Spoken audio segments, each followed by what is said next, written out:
तुझको तो एक दिन मरना है, तुझको तो एक दिन मरना है, मर कर फिर एक दिन जीना है।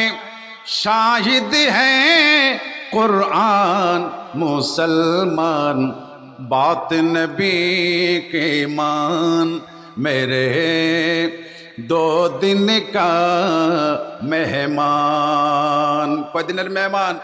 ডান হাত তুলে দেখুন কয় দিনের। যতই বাহাদুরি, যতই অহংকার, দাম্ভিকতা যাই করুন না কেন, আমরা 2 দিনের মেহমান, সবাইকে যেতে হবে। কথা বলেন ঠিক কিনা? কোটিপতি, গরিব, রিক্সাওয়ালা, টালাগাড়িওয়ালা, আলেম, পীর সাহেব, ম্যাজিস্ট্রেট, যে যে পেশা আছেন পৃথিবীতে আসলেই যাওয়া লাগবে। কথা বলেন ঠিক কিনা?